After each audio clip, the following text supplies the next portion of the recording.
যে জামাতকে প্রতিষ্ঠিত করলো বিএনপি, যে জামাতের রাজনীতি শুরু হলোই বিএনপির হাত ধরে, তারপরে জামাতের সঙ্গে ঐক্য করলো। আপনার 80-র দশকের কথা মনে আছে, বিভিন্ন জায়গায় ছাত্র সংগ্রাম পরিষদের এগেনস্টে প্যানেল দিয়েছিল এবং শিবির এবং ছাত্রদল একসঙ্গে।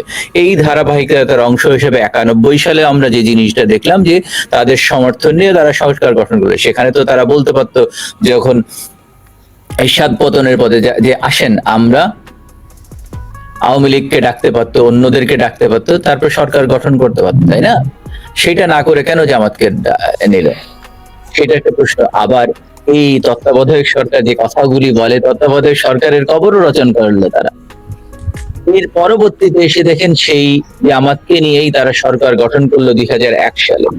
আপনাদের দেখতে হবে যে দেশপ্রেম আছে কিনা, দেশপ্রেম নাই, কারা দেশ বিক্রি করে। আপনার মনে থাকার কথা 2000 সালের দিকে যখন এই জ্বালানি এবং বিদ্যুৎ নিয়ে আন্দোলন, এবং বাংলাদেশে প্রচুর গ্যাস পাওয়া যাবে, গ্যাস ন্যাচারাল গ্যাস আছে, সেইটাকে ইন্ডিয়ার কাছে দিয়ে দেওয়া হবে, সেটা নিয়ে যখন আন্দোলন, আওয়ামী লীগ বললো যে না, জনগণের, এবং IMF বললো যে আপনি এইটা যে আপনাদের এত গ্যাস, এইটা আপনারা বাইরে এক্সপোর্ট করেন, বাংলাদেশের এত গ্যাস দরকার নেই, 50 বছরে রাখলেই না।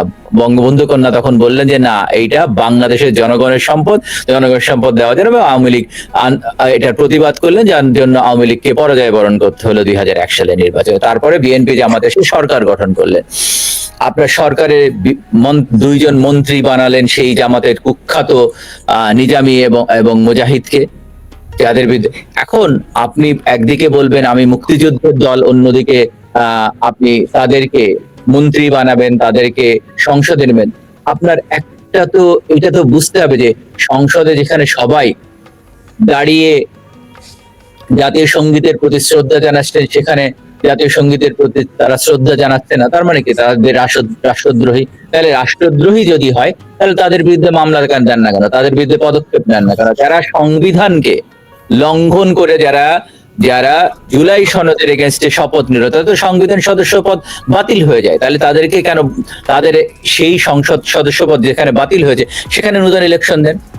সেটা তো করছেন না। তাহলে এই কথা বলতে ভয় পান কেন? কারণ আপনি যদি দেখেন যে এখন বিএনপির যে নীতি নির্ধারক রয়েছে, ওনার দুই পাশে যে যারা বসেন, আমির খসরু মাহমুদ বলেন, ইকবাল হাসান টুকু বলেন, তারপরে এই মির্জা ফখরুল, তাদের পারিবারিক পরিচয় কি? তারা তো এই স্বাধীনতা বিরোধীর থেকে আসে। সুতরাং তাদের কাছ থেকে আপনি স্বাধীনতার পক্ষের কথা শুনবেন, সেটা 71-এর পক্ষের কথা কখনোই শুনবেন না, কোনো কালেই শুনবেন না। কারণ তারাই তো এই অবস্থা সৃষ্টি করেছে। তারা যদি অবস্থা সৃষ্টি না করতো, তাহলে বাংলাদেশে তো ধর্মীয় রাজনীতি নিষিদ্ধ ছিল।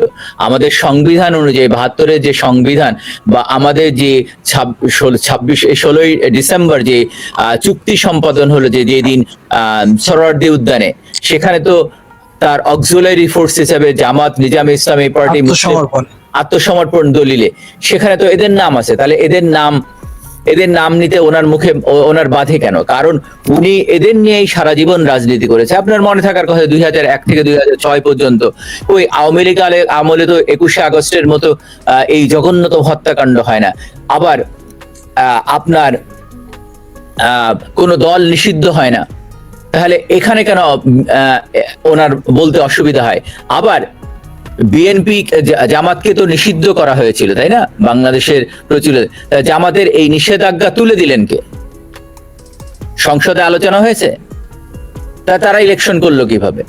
সুতরাং এইটা আমি আর মামু তাদের একটা প্রকাশ চলছে যে বাংলাদেশে স্বাধীনতার পক্ষের শক্তি থাকবে কি থাকবে না, এবং তারা স্বাধীনতার বিপক্ষের শক্তিকে নিয়ে আসতেছে, যে স্বাধীনতার পক্ষের শক্তির পরে স্টিম রোলার চালানো যায়। না হলে এত মুক্তিযোদ্ধা, রমেশচন্দ্র সেন যখন মারা যায় তখন তো এই মির্জা ফখরুল গিয়েছিল, আবার নুরুল মজিদ হুমায়ুনকে হত্যা করা হলো। প্রতিটা জায়গায় তারা তখন ভোট চেয়েছে যে আমাদেরকে ভোট দেন। যে আর এই আপনাকে একটা অনুষ্ঠানে আপনি দেখিয়েছিলেন যে এখনকার যিনি আইনমন্ত্রী, তখন অ্যাটর্নি জেনারেল, উনি বলেছেন যে নির্বাচনী প্রচারে যে আমার কাছে এসেছিল তারা আওয়ামী লীগ নিষিদ্ধের জন্য। আমি বলছি না, এটা সম্ভব নয়, এটা করব না। তাহলে তারা কেন করলেন? এখন কার চাপে করলেন? এইগুলি আগে দেখতে হবে। আমি জনগণের কাছে একটা কথা বলি, সেটা হচ্ছে যে আপনারা একটা দাবি তুলেন, সেই দাবিটা কি হোক যে যে গোপন চুক্তি হয়েছে এইটা সংসদে আলোচনা হোক, তখন দেখা যাবে দেশপ্রেমিক কে আর দেশপ্রেমিক কে না, আওয়ামী লীগ দেশপ্রেমিক না বিএনপি জামাত দেশপ্রেমিক, সেটা প্রমাণিত হবে। এই আলোচনাটা সংসদে হোক যে যে চুক্তি হয়েছে সেই চুক্তি কে কে সমর্থন করে। যারা সমর্থন করে তারা রাষ্ট্রদ্রোহী, দেশদ্রোহী, আর যারা সমর্থন করে না তারা দেশপ্রেমিক। সুতরাং এই আলোচনাটা করতে বলেন, সেই আলোচনা কোনোদিন হবে না। এই আলোচনা তারেক রহমানের এমন সাহস নেই যে এই আলোচনা করে। আবার দেখেন, আপনাকে কিছুদিন আগে বলেছিলাম যে তারেক রহমানকে জুতা পিটা করবে। কয়েকদিন আগে দেখেছেন না, এই মেট্রো রেলে উঠে ওনার যে ভিপি ক্যান্ডিডেট ছিল ঢাকা বিশ্ববিদ্যালয়ের, সে যে মেট্রো রেল এগেনস্টে কথা বলেছে, তো জনগণ তাকে ধুলাই দিছে, তাইনি?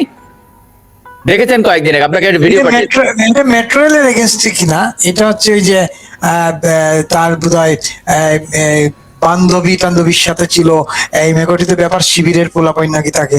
না, এটা মেট্রো রেল নিয়ে।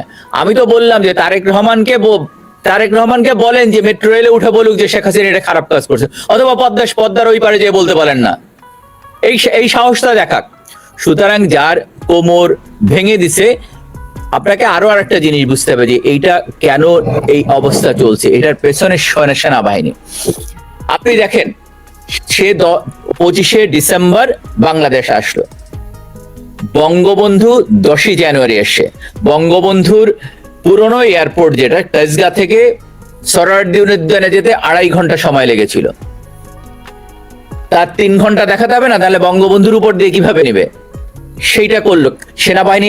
সেনাবাহিনী তার এত সৈন্যবাহিনী নিরাপত্তা দিল। কেন দিল আমাকে বলেন তো, কি কারণে? তখন সে একজন বিরোধী দলের নেতা, তাকে তার নিরাপত্তার দায়িত্ব কেন সেনাবাহিনী দেওয়া হলো? 1 নাম্বার। 2 নাম্বার হচ্ছে যে সে তার আগে বলল যে সেনাবাহিনী চাচ্ছে অংশীদারিত্ব, সেনাবাহিনী এইটার পেছনে ষড়যন্ত্রের মূল সেনাবাহিনী।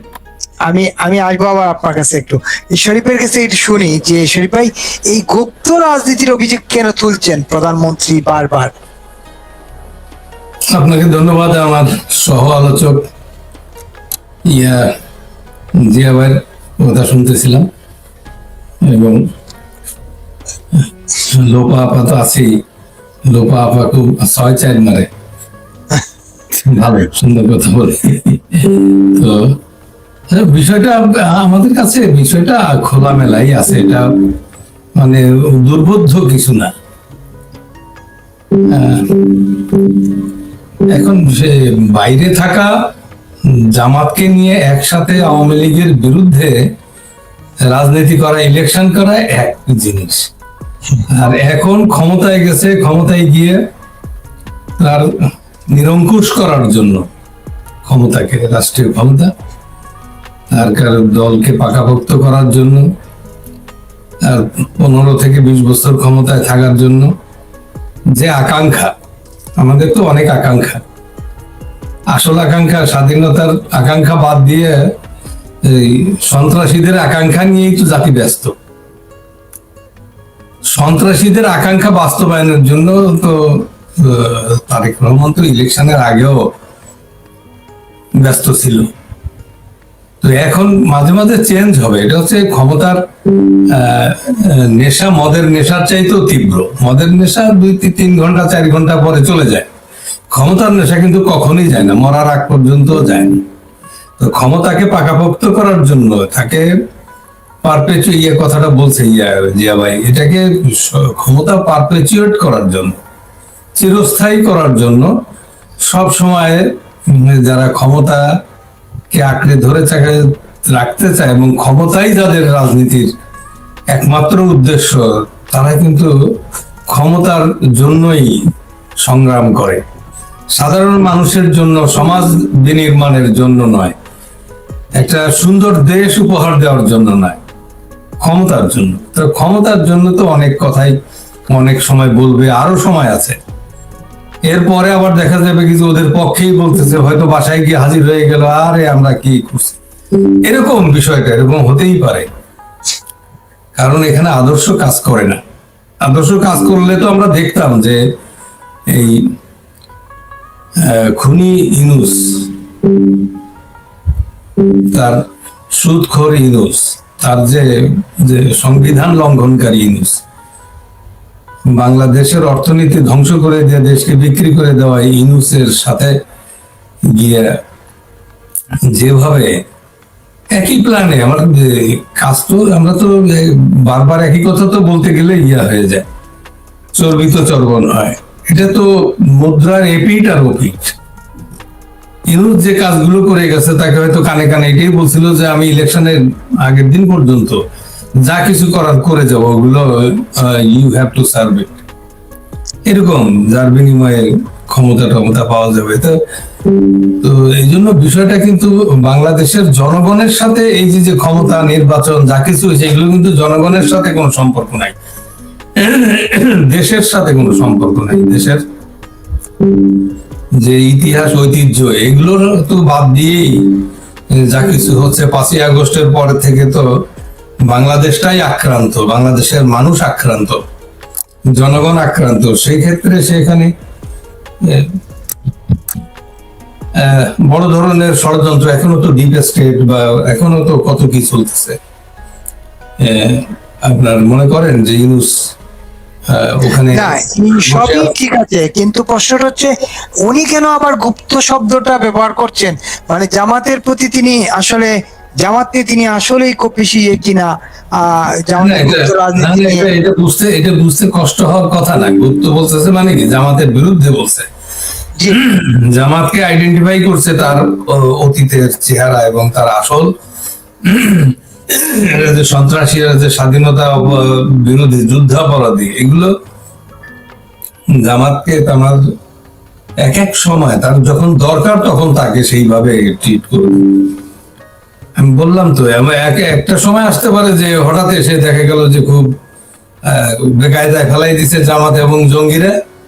জামাত জঙ্গিদের পিছনে তো এখনো তো বিদেশি শক্তি আছে, কনস্পিরেসি হচ্ছে না, সেই কনস্পিরেসি আছে। তারপরে আমার দেশের আর্মি কি করতেছে, আমার দেশের আর্মি কি করলো? এই যে দেশটা যে ধ্বংস হয়ে গেল, দেশে যে মুখ দেখানো যায় না পৃথিবীতে কোথাও, এই আর্মিরা তো বড় মুখ করে যায় জাতিসংঘে যাওয়ার পরে তাদের যে একটা প্রাইড, সেই প্রাইড দর্প চূর্ণ হয়ে গেছে, শেষ হয়ে গেছে। যে আর্মি যে মেরুদণ্ডহীন, আর্মির কে কোনো ভূমিকাই নেই, অথবা আর্মি যে বলে যে মির্জাফরের বলা হয় যে তুমি হয় উন্মাদ না হলে বিশ্বাসঘাতক।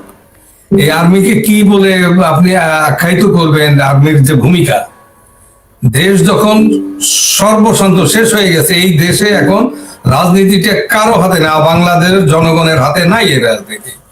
যে বাংলার জনগণের লোক, যে বাংলাদেশের স্বাধীনতাকে সমুন্নত রাখার জন্য জীবন দিতে প্রস্তুত, সেই লোকটি এখন নাই, নির্বাসিত। রাজনীতিটা তো এইভাবে আমাদেরকে চিন্তা করতে হবে। তো এখন এরা কখন কি বলে দেখতে হবে, অনেক কিছু এই খেলা আছে, সেই খেলাগুলো দেখতে হবে যে ওদের ক্ষমতা, ওরা শুধু হয় জামাত, তার জন্য জামাত, তার রাজনীতির জন্য, দেশটাকে জঙ্গি জিহাদি বানানোর জন্য তার যে ডক্ট্রিন, সেটা নিয়ে এসে লাভাইতে থাকবে। আর এরা ক্ষমতায় টিকে থাকার জন্য জঙ্গি জিহাদিদের, বিদেশিদের ইন্টারেস্ট সার্ভ করে দেশকে বিক্রি করে দিয়ে, তার বিক্রি করতে বাকি আছে। এখানে তো পররাষ্ট্রমন্ত্রী থেকে শুরু করে আরো যা যা আছে, আর ইউনূস তো বসে বহাল তবিয়তে। ইউনূসের তো, তাকে তো সাথে সাথে এই খালি এই শিশু হত্যার দায়ে তাকে he should have been brought to task, taken to task, সাথে সাথে একেবারে ক্ষমতা ইলেকশনের পরপরই, তার ক্ষমতাচ্যুত হওয়ার পরপরই তাকে, তার যে ঘটনাগুলো আছে, সারা দেশটাকে সে কোথায় নিয়ে গেছে, কি করে নাই। পৃথিবীতে এমন কোনো অপরাধ নাই যে ইউনূস করে নাই। একটা মেয়েকে দেখছেন না, বারবার এসে বলতো যে তার গর্ভে ইউনূসের সন্তান, লক্ষ্য করছেন টেলিভিশনে? মানে কি অপরাধ সে করে নাই এই দেড় বছরে বা 15-16 মাসে, 18 মাসে, যাই হোক। তো তাকে তো ফ্রি দিয়ে রাখছে রাজার দোলাল বানায় রেখে দিছে। এই যে করাপশন, এটা বোধহয় আলী রিয়াজের কথা, এটা বোধহয় আলী রিয়াজের কথা বলছেন আপনি। না, ইউনুস, আলী রিয়াজ তো ইউনুসের ইউনুসের হ্যান্ডপিক, এগুলোকে ধরে নিয়ে আসছে। আলী রিয়াজকে এত গুরুত্ব দেওয়ার দরকার নেই, কারণ আলী রিয়াজের কিছু পয়সা দিছে, ও উল্টোপাল্টা বুঝাইছিল। তো এখান থেকে যে 10 জন অ্যাম্বাসেডার ছিল, 10 জন অ্যাম্বাসেডারের একটা সমিতি আছে, তারা মিলে একটা যে নন্দলালের মতো তারা চিন্তা করছে বাংলাদেশকে এই 10 জন অ্যাম্বাসেডার একেবারে উদ্ধার করে দিবে, যার জন্য তারা একটা ধনুক ভাঙ্গা পণ করছিল যে শেখ হাসিনাকে উৎখাত করে আলী রিয়াজ এনে তারপর ইউনুস আনবে, আর আলী রিয়াজ তার নড়ি টড়ি এগুলো দিয়ে বাংলাদেশটাকে একটা জামাত কি তাহলে বিএনপির ভিতরে এখন গুপ্ত হয়ে কাজ করছে কিনা? ধরেন বিএনপির 213 জন এমপি আছে, এর মধ্যে কতজন গুপ্ত আছে হতে পারে? বলা হয় 20% 30% আছে। বিএনপিটা এটার ফরমেশনের সাথে সময় তো আমরা তো তখন আমরা ঢাকা বিশ্ববিদ্যালয়ে পেরিয়ে আসতেছি, এই অবস্থা ফরমেশন যখন জি, তো ঢাকা বিশ্ববিদ্যালয়ে আমরা এই একটা আমরা তখন ম্যাচিউরড, আমরা রাজনীতি করি, আমরা সেন্ট্রাল পলিটিক্স করি।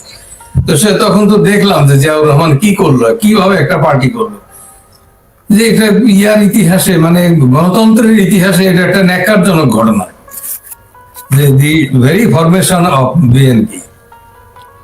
আপনি ম্যাক্সিমাম খুঁজে দেখেন, প্রধানের মতো 7টা মার্ডার করা লোকগুলো জেলখানা থেকে বের করে আনলো প্রেসিডেন্ট, কি করলো, তারে দিয়ে পার্টি করাবে, পরে দেখা গেলো যে না, তারে দিলে বদনাম হয়, পরে সে সিরাজ শিকদারের পার্টি নিয়ে আবার সে এরকম আপনার এই পকেট মার, কন্ট্রাক্টর অ্যাসোসিয়েশন, এগুলো দিয়ে এই পার্টিকে করা হয়েছে দুর্নীতিবাজ।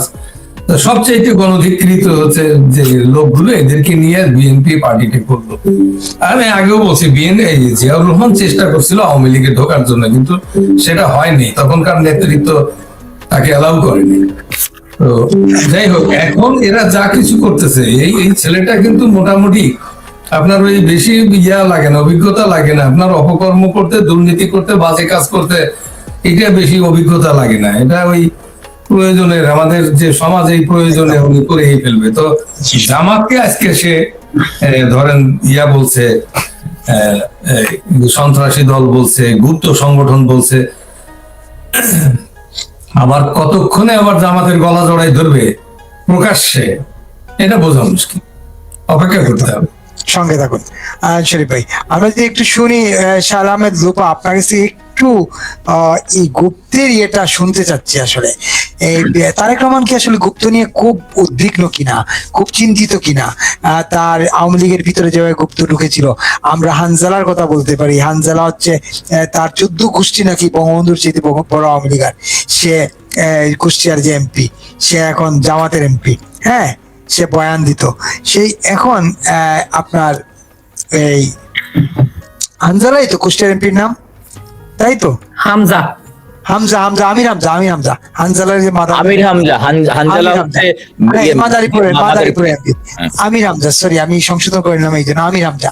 তো যার 14 গোষ্ঠী আওয়ামী লীগ করতো, কিন্তু সেই একমাত্র বঙ্গবন্ধুর সাথে বড় বঙ্গবন্ধু ছিল, যার ফলে এখন সে জামাতের গুপ্ত ছিল আর কি, এইরকম। বিএনপির মধ্যে কি এই ইয়েটা চর্চা খুব বেশি কিনা, এটাই ভয় পাচ্ছেন কিনা তারেক রহমান? অনেক ধন্যবাদ সবাইকে। 5ই আগস্টের পরে একটু অন্যভাবে বলি, সরি আমার আজকে একটু ঠান্ডা লেগেছে। 5ই আগস্টের পরে আমাদের আসলে কি হলো, আমাদের বাংলাদেশের রাজনীতি থেকে প্রগতিশীল রাজনীতির যে দলগুলো ছিল, রাজনৈতিক দল, সেই দলগুলোকে সরিয়ে দেওয়া হলো, সেই দলগুলো সরে গেল, সেই দলগুলোকে এক প্রকার পুশ করে ধাক্কা দিয়ে একটা কর্নারাইজ করা হলো। সেই দল কি শুধুই আওয়ামী লীগ? না, সেই প্রগতিশীল ধারার যে রাজনৈতিক দল যারা মুক্তিযুদ্ধের পক্ষে, সেই ধারার সাথে আছে জাসদ, খুব ছোট দল, কিন্তু তাদের একটা সামাজিক একটা যে জায়গাটা, আমরা জাসদ বলতে একটা চোখ বন্ধ করলেই একটা প্রগতিশীল মুক্তিযুদ্ধের পক্ষে রাজনৈতিক দল বুঝি।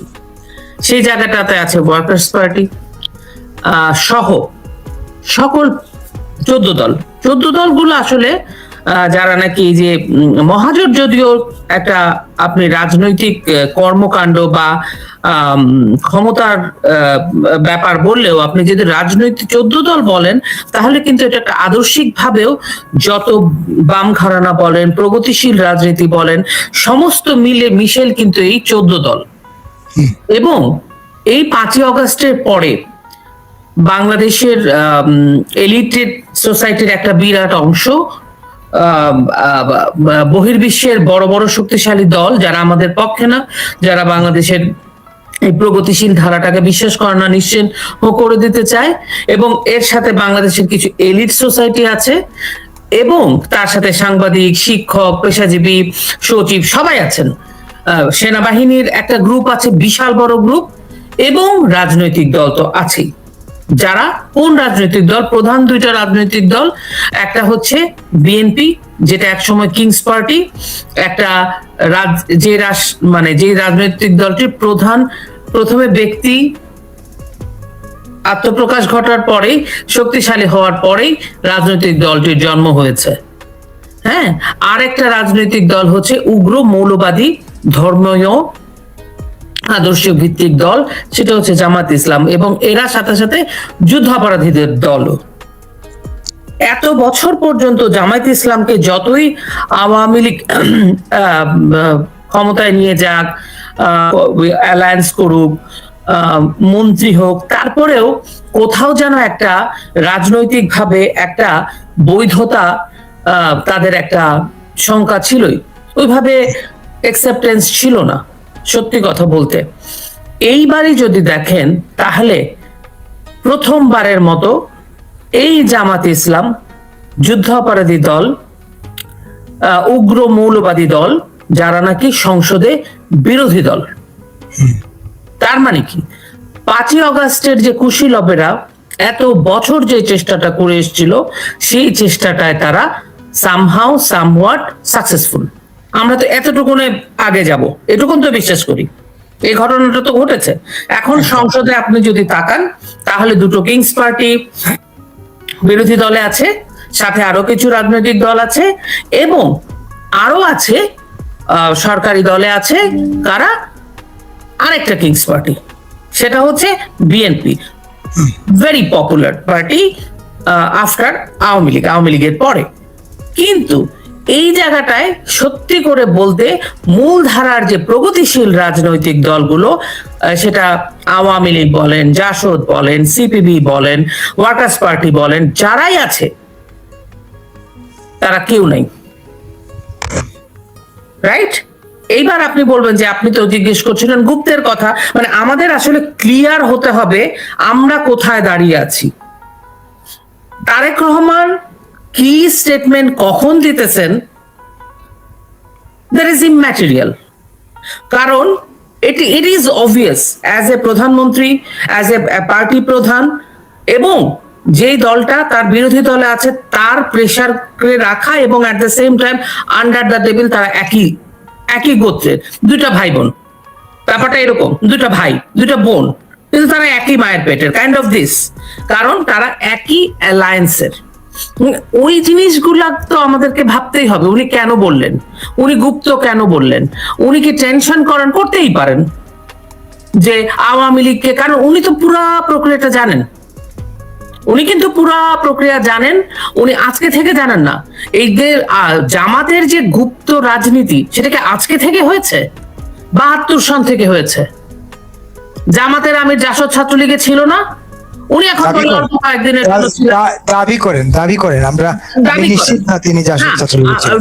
উনি ছিলেন কি ছিলেন না সেটা তো আমরা আমাদের জানার সুযোগ, কারণ ওইটা তখনকার যারা রাজনীতি করেছে তারা বলতে পারবে। কিন্তু জাসদে তাদের অনেকের সঙ্গে কথা বলে আমি জেনেছি এরকম ঘটনা না, কিন্তু তিনি দাবি করেন তিনি একজন নেতার কথা বলেন, তার সাথে নাকি উনি মানে রুম শেয়ার করতেন যখন নাকি মেডিকেলে পড়তেন, এরকমও শুনি। কিন্তু কথা তো সেটা না। আমরা জাসদের অনেক মানে জাসদ ছাত্রলীগ করতেন, জাসদ করতেন, এরকম অনেক সেই সময় ছোট ছিল ছাত্রলীগ করতেন, তাদের বর্তমান যে তাদের কার্যক্রম দেখি, কেউ আবার বুদ্ধিজীবী হয়ে গেছেন, কেউ প্রথমাতে লেখেন, তাদের দলের বিরুদ্ধেই লেখেন। সুতরাং তাদের যে অ্যাক্টিভিটিস দেখি, সেই অ্যাক্টিভিটিসে বোঝাই যায় যে আসলে জাসদের সেই সময়ে জাসদের ভিতরে জামাতের একটা বিশাল বড় আস্তানা গেড়েছিল, কারণ গুপ্ত রাজনীতি করাই জামাতের কাজ। তারপরে একটু প্রকাশ্য রাজনীতি জিয়ার সময় একটু ঢুকেছে, একটু বেরিয়েছে, কারণ বাংলাদেশের মানুষ বিপুলভাবে তাদেরকে রিজেক্ট করেছে।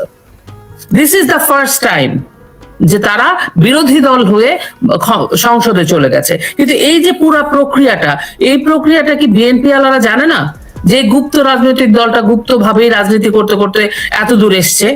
যে তারা কি সংসদে বিরোধী দলে চলে গেছে না, তাদেরকে পরিকল্পিত বিরোধী দল বানিয়ে সংসদে পাঠানো হলো? এই যে এটাই তো কথা, আমি এটাতেই আসতেছি। বিরোধী চলে গেছে মানে আমি বলছি আমাদের কাছে তো সে চলেই গেছে, কিন্তু এই যে প্রক্রিয়া, যে প্রক্রিয়া আজকে বিরোধী দলে বসে আছে, সেই প্রক্রিয়াটাকে আপনি মনে করেন তারেক রহমান জানে না? তারেক রহমানরা মিলেই তো প্রক্রিয়াটা করেছে, তারেক রহমানরা মিলেই তো এই রাজনৈতিক দলটাকে শক্তিশালী করেছে, তারেক রহমানরা মিলেই তো এক প্রগতিশীল সমস্ত রাজনৈতিক শক্তিকে কর্নারাইজ করে ফেলে দিয়েছে, তারেক রহমানরা সবাই মিলেই তো কি বলে আওয়ামী লীগের কার্যক্রম নিষিদ্ধ করে ফেলেছে, এমন সব আইন করেছে যেন আওয়ামী লীগ যে এই আইনকে কিভাবে মোকাবেলা করে আসবে সেটাকে আওয়ামী লীগকে ভাবতে হবে। তবে আমি খোঁজ নিয়েছি, পড়েছি, জেনেছি এটা সম্ভব, কোন রাজনৈতিক দলকে নিষিদ্ধ করতে পারে না। আওয়ামী লীগ যেটা করবে সেটা আওয়ামী লীগের ব্যাপার, এটা সম্ভব। আমি শুনেছি আওয়ামী লীগ সে ব্যাপারে কাজও করছে, সেটা ডিফারেন্ট স্টোরি। কিন্তু ওরা তো তারেক রহমান তো এই পুরো প্রক্রিয়াটা নিজেই জড়িত, উনি নিজেই জানে। এখন উনি চিন্তা করছে হয়তো হতে পারে, আমি তো আর উনার দলও করি না, উনার কিছুই জানি না, এটা হতে পারে যে উনি এখন এট সাম পয়েন্ট উনি হয়তো চিন্তা করছে যে আমি যেভাবে যেই সাপটাকে পেঁচিয়ে পেঁচিয়ে পেঁচিয়ে পেঁচিয়ে আরেকজনকে দংশন করিয়ে করিয়ে আমি যে জায়গাটায় গেলাম, এখন তো সাপ আমাকেই খুঁজে পেয়েছে, আমাকেই তো খাওয়া ছাড়া তো তার সামনে আর খাওয়ার লোক নাই, কারণ ওই সাপ তো চায় প্রধানমন্ত্রীর আসন। সেটা জামাত ইসলামের টার্গেট কি? এখন জামাত ইসলাম বিরোধী দলের নেতা হিসেবে এসছে, এখন তার টার্গেট প্রধানমন্ত্রীর আসন। আর প্রধানমন্ত্রী যে তারেক রহমান সরকার, তারেক রহমান, সে কোথায় যাবে? এখান থেকে তো বড় পোস্ট কি হবে? নাই তো কিছু। এইটাকে টিকিয়ে রাখা, এই ধরনের একটা যুদ্ধ তো আছেই, এবং ব্যক্তিগত আক্রোশ আছে আওয়ামী লীগের উপরে। আমি একদম 100% বলবো, কারণ কোন বুদ্ধিমান রাজনৈতিক দল বা রাজনৈতিক নেতা এই মুহূর্তে যতই আক্রোশ থাকুক আর যাই থাকুক, ব্যক্তিগত সমস্যা থাকুক, আওয়ামী লীগকে যতক্ষণ না আনবে মাঠে ততক্ষণ পর্যন্ত বিএনপির এই অবস্থা, বিএনপির এই রাজনৈতিক শক্তি, সরকারের শক্তি কোনো কিছুই স্টেবল না। That is the reality. এই যে উনি কিন্তু কোনো কিছু আলটপকা বলেন না, উনি বলেন একদম খুব মানে মিটিমিটি করে বলেন, তো মনে হয় যে উনি ভয় পাচ্ছেন। উনি কিন্তু ভয় পাচ্ছেন না, উনি মেসেজ দিচ্ছেন, এক একজনকে এক এক মেসেজ দিচ্ছেন। না হলে দেখেন না, যুদ্ধাপরাধী দল হিসেবে বিল পাস করায় নিলেন, এনসিপি তো কিছুই বললো না। এগুলো কি পুরোটাই কি কোনো গেমের প্ল্যান নয়? এনসিপি আবার মাঝখান থেকে এনসিপির ওই যে কি নাম, মাহমুদ না মাহফুজ, হোয়াট ইজ ওর নাম ভুলে গেছি, মাহফুজ, সে বললো না যে ছাত্রলীগের এরকম ঘুরিয়ে পেঁচিয়ে না, এটা নাহিদ বলছে, নাহিদ বলছে ছাত্রলীগ আমাদের এখানে আসতে পারবে, হ্যাঁ এনসিপি করতে পারবে। হ্যাঁ, তুমি ছাত্রলীগে যুক্ত হতে পারবা, তুমি একটা রাজনৈতিক দল, তুমি একটা ইয়াং জেনারেশনের রাজনৈতিক দল তোমরা বানিয়েছো, সেখানে মানে হাজারে হাজারে ছাত্রদের স্কুলে যেতে পারে না, সামাজিক ভাবে নাজেহালের শিকার হচ্ছে, অর্থনৈতিক ভাবে ক্ষতির শিকার হচ্ছে, মানে ভয়ঙ্কর অবস্থা। এই ছেলেগুলোর যে ফিউচার কি হবে সেটা তুমি নিশ্চিত না করে তুমি বলছো রাজনীতিতে আসেন, মানে যে আমার রাজনীতিতে আসবে হলের সিটের মতো তারে আমি কেস থেকে বাঁচাবো।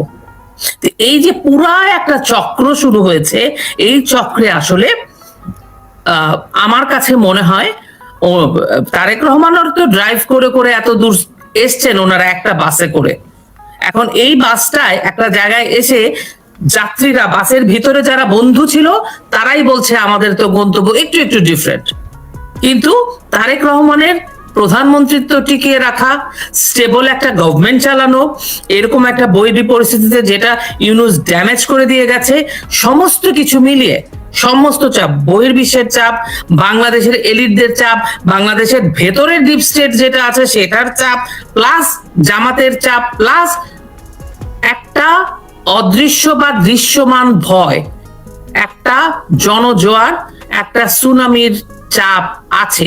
যে যত কথাই বলুক, সবাই চিন্তা করছে যারা নাকি আওয়ামী লীগকে ভয় পায় কোন সময় আওয়ামী লীগ জনস্রোত আমাদের দিকে আসে। সুতরাং আমরা আরেকটু সময় দেখি তারেক রহমান কি স্টেটমেন্ট দেন, তারেক রহমান কি অ্যাকশন নেন, that is more important than statement. তার মানে বিরোধিতার খাতে বিরুদ্ধে কিনা আসবো আপনার কাছে পরে আবার। জিয়া করিম জিয়া একটু শুনি তাহলে। একটা ব্যাখ্যা দিয়েছেন শাহ আহমেদ লুপা। এই যে তারেক রহমান আওয়ামী লীগের লঙ্গির নিচে জামাত ছিল, ছাত্রলীগের নিচে ছিল, ছাত্রলীগের সঙ্গে ছিল, এই আবরার হত্যাকাণ্ড ঘটিয়েছে ছাত্র শিবির, পরে এটা ছাত্রলীগের ঘাড়ে চাপলো, এইরকম যত হত্যাকাণ্ডের ঘটনা ঘটেছে এখন দেখা যাচ্ছে সবই শিবিরের ঘটনা। তো শিবির তো ঘিরে ফেললো আওয়ামী লীগকে, জামাত তো আওয়ামী লীগকে ঘিরে ফেললো এই 5 আগস্টের মধ্য দিয়ে। যদিও এইটা জামাত মনে করছে, কিন্তু বাস্তবে তো আওয়ামী লীগ আর এমন না যে আওয়ামী লীগ নাই হয়ে গেছে, আওয়ামী লীগ আছে, কিন্তু তারা তো আওয়ামী লীগের ক্ষতি করলো। এই জায়গা থেকে কি আসলে তারেক রহমান এই লঙ্গির নিচের রাজনীতি নিয়ে, গুপ্ত রাজনীতি নিয়ে কথা বলছেন, আর নাকি আপনি যে আগে বলছিলেন যে এটা হলো প্রকাশ্যে বিরোধিতা, বাস্তবে অন্তরে তারা একই এক আত্মা, হরিহর আত্মা? আপনাকে ধন্যবাদ। আসলে ব্যাপারটি আপনি যদি দেখেন যে 1 নম্বর হচ্ছে যে তারা জানে যে তাদের ভেতরেও শিবির আছে এবং বিভিন্ন ভাবে আছে। ধরেন যখন এই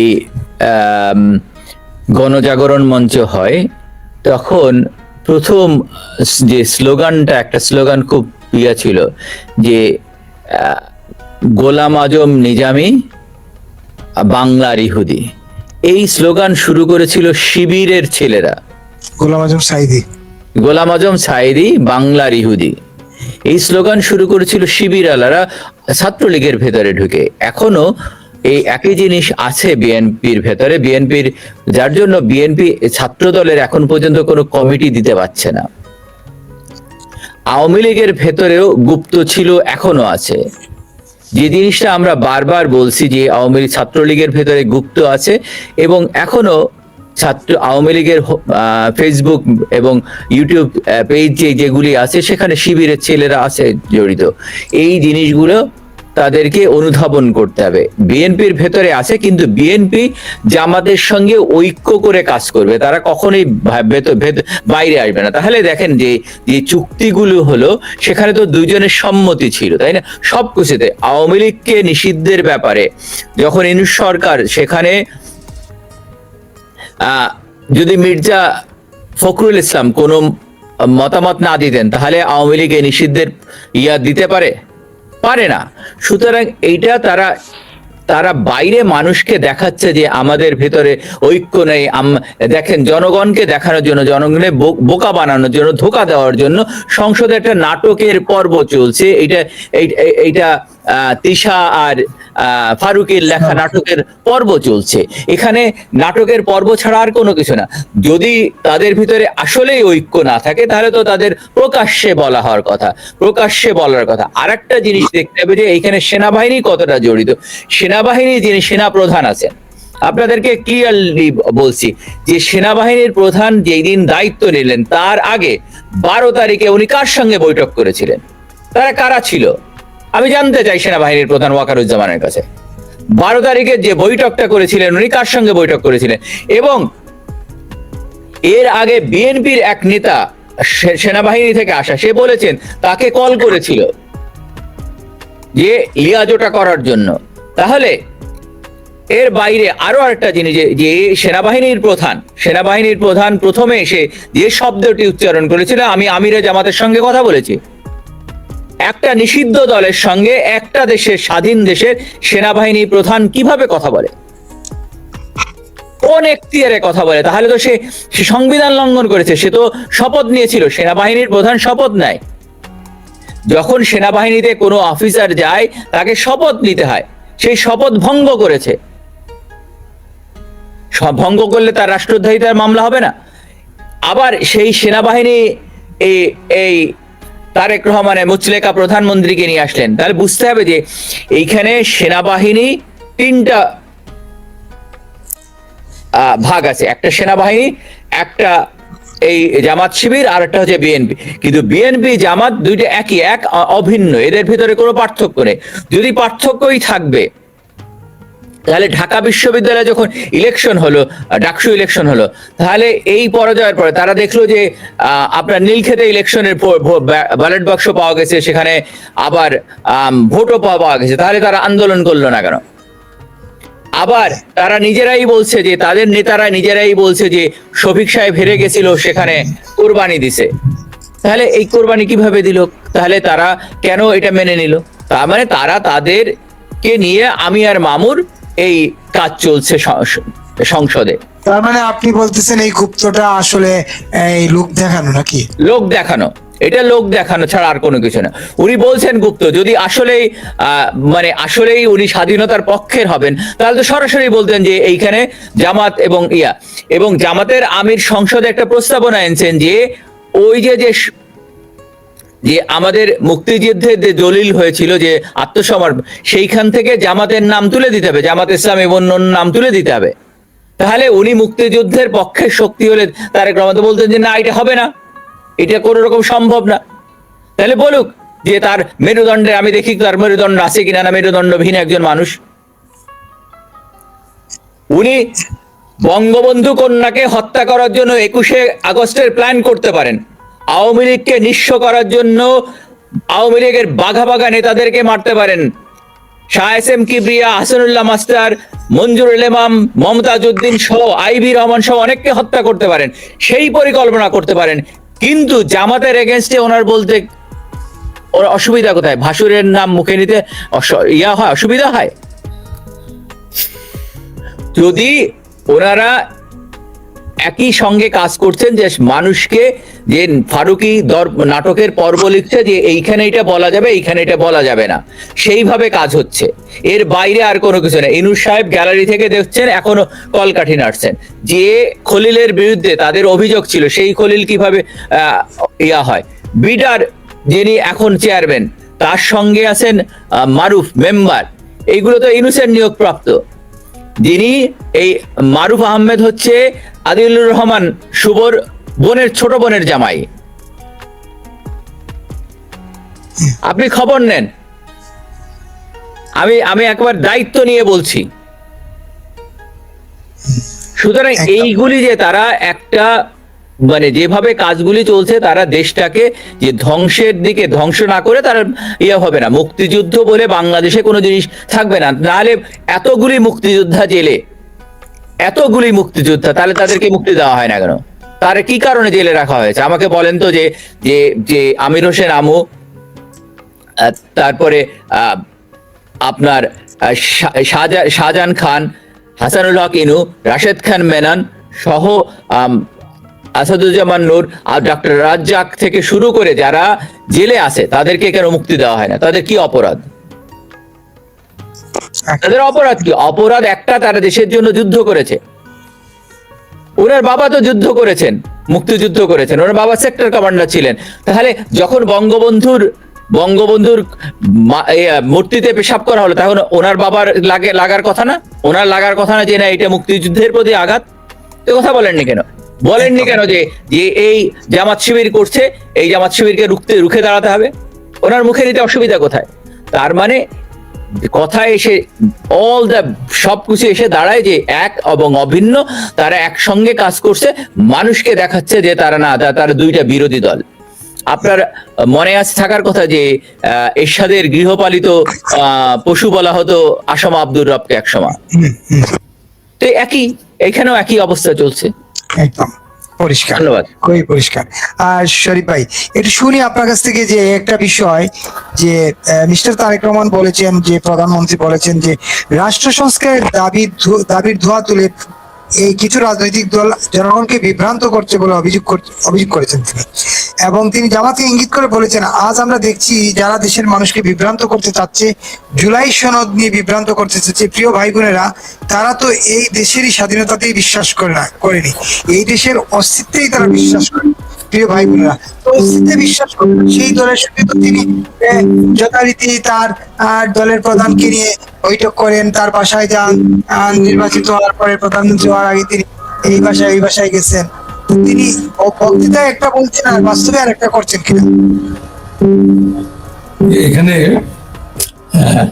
একটা তাকে কিছু ডিভিডেন্ড দেওয়ার আছে, কিছু ডিভিডেন্ডের বাংলা কি তারে প্রণোদনা, তারে কিছু এখানে দেওয়ার আছে, কারণ যেভাবেই হোক সে ইন্টেন্সিভ হলো প্রণোদনা, ডিভিডেন্ড হলো লভ্যাংশ জাতীয় কিছু কিছুটা সে পাচ্ছে, দিতে হবে তার, কারণ যে সে তো আমরা তো বলতাম যে সে যদি জামাতকে নিয়েই জামাতের কথা মতোই যে চলতো, জামাতের বিরুদ্ধে যদি স্টেপস না নিত, তাহলে কিন্তু আমরা বলতাম যে নেবে না কেন, নেবে কেন, কারণ লভ্যাংশ, ডিভিডেন্ড হচ্ছে লভ্যাংশ, হ্যাঁ, সে কিছুটা ডিভিডেন্ড, সে এই ডিভিডেন্ডটা করা যায় না, যে তাকে দেওয়া যায়, যে সে অন্তত এখন তো স্বাধীনতার পক্ষে বলছে, এখন তো যে মনে হচ্ছে যে সে সেন্সে আসছে, এর আগে তো সেন্সে ছিল বলে মনে হয় না। বিএনপি সেন্সে ছিল, লন্ডন বৈঠকের আগ পর্যন্ত বিএনপি তো সেন্সেই ছিল, কিন্তু ওই বৈঠকের পরে তারেকের কানের ভিতরে কি পড়া দিল ইউনুস, তারপরেই তো বিএনপি তার একেবারে সব উল্টে গেল। এটা তো আমাদের চোখের সামনে আমরা দেখলাম, সবাই দেখলো যে সময় প্রেসিডেন্টকে উৎখাত করবে করে গণভবনের মতো প্রেসিডেন্ট ভবন ও রাষ্ট্রপতি এই অবস্থা নিবে এরা, এই সন্ত্রাসীরা, জঙ্গিরা, মানে যারা যখন ওই যে ভ্যান্ডালরা যা করে এটা করতে যাবে, তখন কিন্তু বিএনপির ভূমিকাটা ভালোই ছিল। সে কিন্তু চায়নি যে প্রেসিডেন্টকে সরাই দিলে যে সাংবিধানিক শূন্যতা শুরু হয় দেশে। সংবিধান বলতে, সংবিধানের প্রতিনিধি বলতে বা সংবিধানের যা গার্ডিয়ান বলতে, তো সংবিধান তো ল অফ দি ল্যান্ড, এটাকে রক্ষা করার জন্য আর কেউ থাকে না। তখন কে এই রাষ্ট্রের সাথে কে করবে, যোগাযোগ করবে, কার সাথে যোগাযোগ করবে, এই একটা পর্যায়ে এটা বুঝতে, এরা তো রাজনীতিবিদ হিসেবে বিএনপির সিনিয়র নেতারা ওরা বুঝতে পারছিল, যার জন্য ওরা বলছে যে না, রাষ্ট্রপতিকে সরানো যাবে না, আওয়ামী লীগের ব্যান্ড করা যাবে না। তা ছিল, তারা তাদের স্ট্যান্ড পয়েন্টটা কিন্তু ক্লিয়ার ছিল। তারা বহু প্রভোগ করার চেষ্টা করছে, তাদেরকে প্রথমে প্রশংসা করছে এই টোকাইরা, ওই সন্ত্রাসীরা, টোকাই সন্ত্রাসীরা, তো তারপরে আবার তাদের বিরুদ্ধে চলে গেছে, কত কি করছে। এখানে কতগুলো ঘটনা আছে, এই ঘটনাগুলোকে আমাদেরকে we should take that into consideration, যে তারা কখন কি করছে এই টোকাইরা, এই সন্ত্রাসীরা, সেই জিনিসগুলো কিন্তু মানে আছে, এটা কিন্তু শেষ হয়ে যায়নি। এই সন্ত্রাসীরাই তো জিয়াউর রহমানের ছবি পাড়ায় ভাঙছে না, পোড়াইছে না ওদের ব্যানার। ওই যে কিছু ওই পুরন ঢাকায় যে একটা ছেলে একটা লোকরে পাথর মেরে হত্যা করার পরও, পাথর মারার পরে যে ঘটনাগুলো ঘটলো, ওই যে পাথর মেরে যে হত্যা করলো, তাদের চাইতে যে এই বিএনপির চাইতে যে জামাত উন্নত সংস্করণের বিষয়টা তো তা না। জামাতের বিভৎসতা তো আমরা আরো অনেক আগে, গত 50 বছর ধরেই আমরা জামাতের যে রক কাটা, যে মানুষ হত্যা করা, মানুষকে, এগুলো তো আমরা লক্ষ্য করে আসছি। ওরা তো রাজনীতি, সুস্থ রাজনীতি করে নাই। তো যাই হোক, সেই দিক দিয়ে তারেক এখন যখন জামাতের বিরুদ্ধে শুরু করছে, আমরা তাকে একটা ডিভিডেন্ড একটু দেই, কিন্তু সাবধান থাকতে, মনে রাখতে হবে যে এরা হয়তো কখন, যে কতক্ষণ এই জিনিসে সে স্টিক করে থাকবে, এটা একটা ব্যাপার আছে। কারণ রাজনীতির যে গণমানুষের জন্য যদি রাজনীতি করতে হয়, তার একটা ক্যারেক্টার আছে। এই জামাত বিএনপির ভিতরে আমরা এ পর্যন্ত যে ইতিহাস দেখলাম, ফরমেশন অফ বিএনপি, তারপরে জামাত তো যদি সেন্সে থাকতো, এরা তো লেখাপড়া করে না, এরা তো সিলমারা শয়তান, উম্মি। এই জামাতের কোন লোক কিন্তু লেখাপড়া করেন না, ওই যে দুই একটা সুরত পড়ে, ওইগুলোই ইচ্ছা মতো মনে যে ব্যাখ্যা আসে ইসলাম সম্পর্কে, ওই ব্যাখ্যা দিয়ে দেয়। কিন্তু এই যে পৃথিবী যে এগিয়ে যাচ্ছে, জ্ঞান বিজ্ঞানে এত অ্যাডভান্সমেন্ট পৃথিবীতে, আর্টিফিশিয়াল ইন্টেলিজেন্স চলে আসছে, আপনার হাইটেক চলতেছে সারা পৃথিবীতে এখন কিন্তু ওই যে মান্দাত্তার আমলের খুন্তা কুড়াল দিয়ে বা ওই যে ইন্ডাস্ট্রিয়াল রেভলিউশন যখন হয়েছে সেই জায়গায় পৃথিবী নাই, পৃথিবী কোথায় চলে গেছে এই মাথাটা কিন্তু তাদের মাথার ভিতরে নাই। তারা এখনো এই দেশটাকে সেই আদিম যুগে অথবা আদিম হিংস্রতা ওদের ভিতরে দেখা যায়, সেই মধ্যযুগীয় বর্বরতা এই ইয়ার ভিতরে জামাতের ভিতরে আছে। তারা এখনো মেয়েদেরকে তারা আর আলাদা করে রাখবে, তারা সেই আফগান মোল্লা ওমরের মতো, মোল্লা ওমরই তো আফগানিস্তান, হ্যাঁ মোল্লা ওমর, মোল্লা ওমর, ইয়েগুলো যে আমরা দেখতেছিলাম যে ইয়েগুলো ওদের যে বুদ্ধের যে বিশাল বিশাল মূর্তিগুলো ছিল, যে কীর্তিগুলো যে ছিল, ওদের শিল্পকর্মগুলো ছিল, সেগুলো ধ্বংস করে দিচ্ছিল। তারপর মোল্লাদের পতন ঘটান পরে আমাদের নিউজেই দেখলাম যে একজন সৈনিক, মোল্লা সৈনিক, তার ঘরে 5 বিবি না 5 মায়া লোক, বিয়েও করেনি, জাস্ট ইচ্ছে মতো আইনে রাখছে। তারপরে সে পালাই গেছে, এরাও পালাই গেছে, কোথায় যাবে এদের কোনো ঠিকানা নাই, মেয়েরা কোথায় আশ্রয় নেবে, কি অবস্থা। আফগানের যে মোল্লাদের পতনের পরে যে কি বিভৎস ঘটনা, কি দুর্বিষহ ঘটনা ঘটলো সাধারণ মানুষের জীবনে, সাধারণ মেয়েদের জীবনে। তারপরে দেশ ছেড়ে অনেকে যেভাবে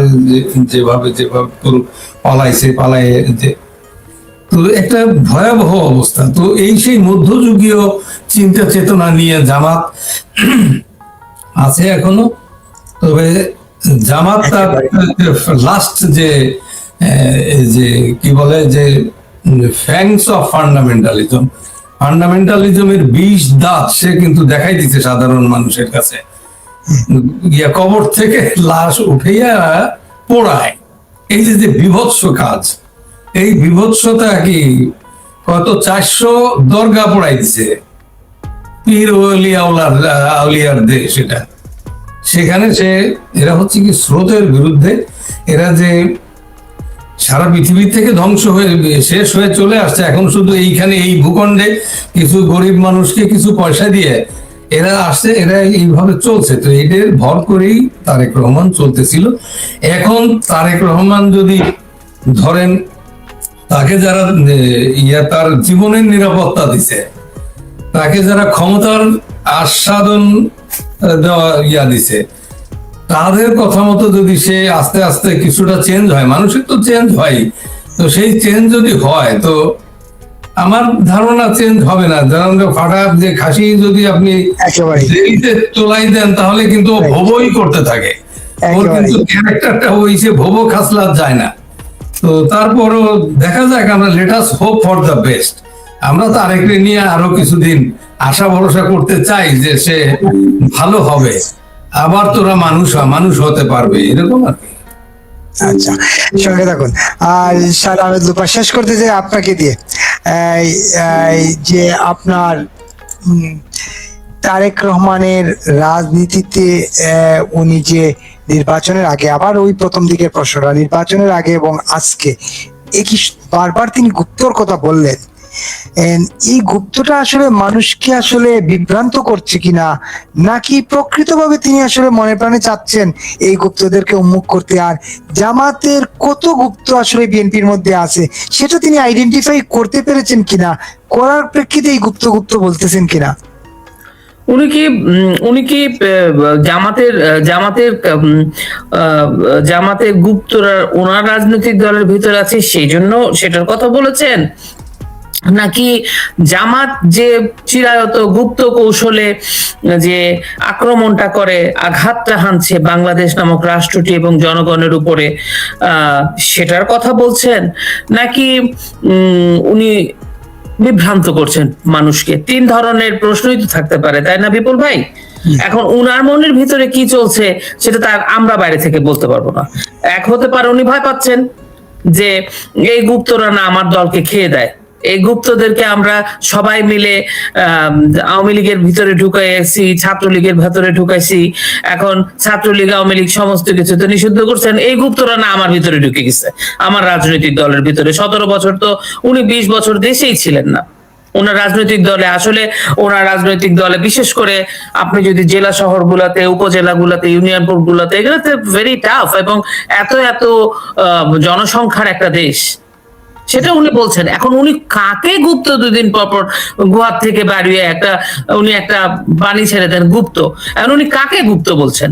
ওনার দলের ভিতর জামাত ঢুকে গেছে, এটা গুপ্ত?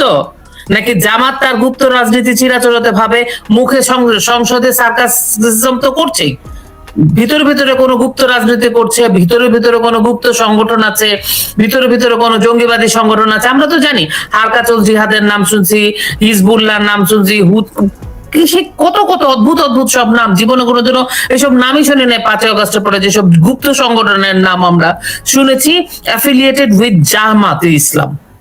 That is the truth. সমস্যাটা হচ্ছে আমরা যারা কথা বলি, টকশো করি, তারাও নিরাপত্তার কারণে এই সকল সংগঠনের নাম উচ্চারণ করি না। দ্য রিজন ইজ আমরা কথা বলি মুখে, আমরা কথা বলি কলম দিয়ে, আমাদের অস্ত্র হইতেছে কণ্ঠ, তাদের অস্ত্র হইতেছে গুলি। তো তাদের সাথে পারা কঠিন। এখন কথা হচ্ছে তারেক রহমান যে কোন গুপ্তের কথা বলছে, এবং 2 দিন পর পর উনি গুপ্ত গুপ্ত বলে, সেটা উনি প্রধানমন্ত্রী হিসেবে ক্লিয়ার করে বলুক না। এটা তো রাজনৈতিক কৌশলের কিছু নাই যে আমি আমার রাজনীতির কৌশল কেন বলবো, আমি আসলে একটু গাটস নিয়ে বলেই ফেলুক যে আমি এই গুপ্তের কথা বলছি। কারণ উনি কিন্তু গুপ্ত সংগঠন নিয়ে চলতে চাচ্ছেন, সেটা চাচ্ছেন বলেই তো উনি ওপেন সংগঠন আওয়ামী লীগকে আইন করে নিষিদ্ধ করে দিচ্ছেন। বারবার আমি এই কথাই বলবো, কারণ উনি গুপ্ত গুপ্ত বলছেন কিন্তু চয়েস করছেন উনি গুপ্ত সংগঠন। আর যেই সংগঠন ওপেন, প্রগতিশীল, প্রগতির কথা বলে, সেই সংগঠনকে উনি ব্যান করে দিচ্ছেন। এটা একটু কন্ট্রাডিক্টরি হয়ে গেল না বিপুল ভাই? তো এটা তো আমরা সবাই মিলে চলেন ওনাকে জিজ্ঞেস করি, ভাই মিস্টার প্রাইম মিনিস্টার, আপনি আসলে কাকে গুপ্ত সংগঠন, মানে কে গুপ্ত করবে? 1, আওয়ামী লীগ মাঠে নেই, 2, আওয়ামী লীগের সহযোগী সংগঠন এবং আওয়ামী লীগের যারা মহাজোটে ছিল তারা কেউই মাঠে নেই, সবাইকে দুর্বল, ডিসমেন্টাল করে ফেলছেন। তাহলে গুপ্তটা কে? সেই গুপ্তকে আপনার দলের ভিতর ঢুকছে, না সেই গুপ্ত আপনার বিরোধীদের দলের থেকে ওপেন একটা ফোর্স, বিরোধী এবং গুপ্ত আরো কতগুলো ফোর্স বিভিন্ন জেলায় তারা কার্যক্রম করছে। মাঝে মাঝেই দেখবেন অদ্ভুত অদ্ভুত প্রতিবেদন আছে, সেই মনে করেন রাঙ্গামাটির কোন সিপাই জামাতের বিশাল বড় একটা স্থাপনা, কি হচ্ছে ওখানে কেউ জানে না। ওই দেখবেন কুড়িগ্রামে বিশাল বড় এক স্থাপনা, কি হচ্ছে কেউ জানে না। বাংলাদেশের ভিতরে কোন রাজনৈতিক দলই সরকারে যখন ছিল কেউই জানে না ওরা কি কাজ করতেছে।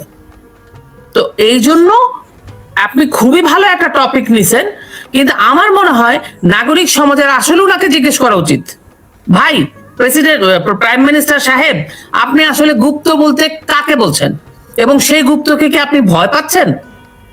ভয় পেলে কি ধরনের ভয় পাচ্ছেন? সেই গুপ্ত কি আপনার ভিতরে, নাকি আপনার বিরোধী দলের চেহারা নিয়ে ভিতরে গুপ্ত কোনো কিছু করছে? অ্যাজ এ প্রধানমন্ত্রী হিসেবে এই গুপ্ত বিষয় ভালো না। একটা প্রশ্ন খুব সামনে চলে আসছে, সময় কম। এই যে তিনি গুপ্ত গুপ্ত বলছেন, তাহলে তো তিনি গুপ্ত ছিলেন, তাহলে এই গুপ্তের বিরুদ্ধে তিনি ব্যবস্থা নিচ্ছেন না কেন, আইনি ব্যবস্থা নিচ্ছেন না কেন? এই তো কথা। আমরা যখন নাকি শেখ হাসিনা ছিল ক্ষমতায়, একটা বিষয়ে সবাই খুব নিশ্চিন্ত ছিলাম, একটা হচ্ছে হোলি আর্টিজান উনি সলভ করে ফেলছেন, এবং এই গুপ্তরা জেলখানায় ছিল, গুপ্তদের আমরা সুপ্ত অবস্থায় ছিল, আমরা ভয় পেতাম না। তো এখন উনি প্রধানমন্ত্রী হয়ে উনি গুপ্ত বলবে, তো বাংলাদেশের সাধারণ মানুষ কোথায় যাবে? ওরা তো ভয় পাবে। উনি কি ভয় পেতেছেন গুপ্ত? তাহলে গুপ্ত ভয় পেলে বলেন আমাদেরকে গুপ্তটা কি? কারণ গুপ্ত কোনো কিছু ভালো না, ওপেন ভালো। তাহলে আপনি কিসের ভয় পাচ্ছেন? আপনার কিসের প্রবলেম? কারা Gupta? We need to know. এক গুপ্ত দিয়ে একটা লাস্ট কথা বলতে চাই, এক গুপ্ত অ্যাটাক করে একটা সাকসেসফুল সরকার 5ই আগস্টে ফেলে দিয়েছে মিস্টার তারেক রহমান। ওই গুপ্তবাজির সাথে আপনারা নিজেরাও যুক্ত ছিলেন। এখন আপনি যে 2 দিন পর গুপ্ত বলেন, এটা আপনার রেসপন্সিবিলিটি অ্যাজ এ সরকার, প্রধানমন্ত্রী হিসেবে সবচেয়ে আপনার বড় দায়িত্ব এই গুপ্ত কারা। তার মানে we are taking it very seriously, you have to disclose it. আপনি জানেন